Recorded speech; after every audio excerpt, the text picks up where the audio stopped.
Hi guys, my name is Olivia. I am a licensed massage therapist and I am going to show you how cupping therapy looks as well as explain the benefits of cupping therapy. Okay, so cupping therapy, how it typically works. There are cups that I use and it has a manual pump. Typically in a cupping session, I would warm you up for about 15 to 20 minutes. There are two different types of cupping therapy. There is stagnant cupping, which means you're just laying on a table in their place in that area where you do have pain or inflammation in. Or there is active cupping. Active cupping is very good for my athletes or someone that is recovering from an injury as well. So I'm gonna just put some cups on Joe and then we will show you active cupping as well, because stagnant is just them laying there, and I will also explain the benefits too. So I normally do about 2 to 3 pumps on the cups. It kind of just bases off of the person and how they feel. Joe has done cupping therapy before, so I normally do 3. He is also an active person, so he works out literally 6 to 7 days a week, as well as we both used to cheer. So it can be different depending on the person too as well, and your activity level and your pain level.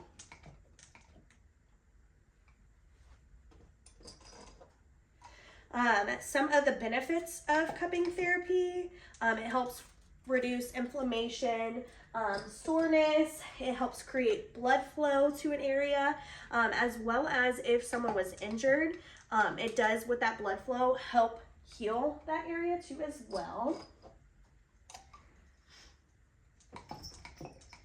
The cups do have different colors on people, so they mean different things too as well.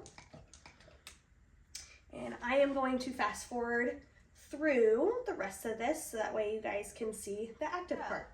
I have all of his cups on. There are different areas of the body that you can and can't cup. With these specific type of cups, one of the areas that I cannot cup is your knees, but I do have silicone ones. So I can use my silicone ones just because the skin is very thin around that area and there's not a lot of tissue for the cups to pull in. Typically, a lot of people do their back and their shoulders. I have done hamstrings, quads, as well as the chest area too as well. People that can't get cupping too would be someone that has high blood pressure, anybody that is pregnant too as well. Those are typically contraindications of cupping therapy. But cupping therapy is just about great for everybody.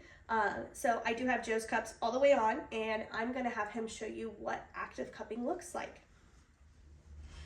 Okay, now that I have Joe off the table, we're gonna be doing active cupping. Again, the people that are best fit for active cupping would be any of my athletes, anybody that is struggling with lots and lots of pain. But anybody can do it. It just depends on your tolerance for the intensity of it, because doing active does increase the tension of it too as well. So I'm gonna have Joe show you guys some of the typical things that I do in an active cupping session. So Joe, I'm gonna have you go ahead and put your arms out in a T. And what we're gonna do is we're gonna take one of our arms and we're gonna kind of thread it through and we're gonna turn. So you do it on each side and we'll do it 3 times, but for the sake of time, we're only gonna do it once. Perfect. And you can go ahead and put your arms down. You're also gonna wanna make sure you go as slow as you need. Fast is not the best thing for it as well. Another one that I'm gonna have you do is I'm gonna have you go ahead and reach down to the ground. If you can go through your legs, go through your legs. Again, this is based off of people's flexibility. So as far as you can go is perfect. And then slowly stand up. Perfect. Another one that I'm gonna have you do is known as a Cossack squat or also like a side squat. So you will bend the knee that you're gonna go touch your foot on and keep the other leg straight. So go ahead and stand up. And then you would do the other side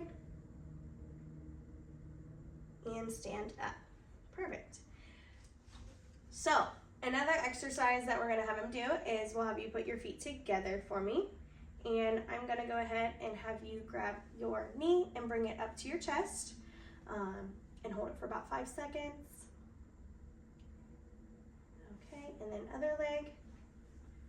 If you cannot balance yourself, you can always hold on to a wall too as well.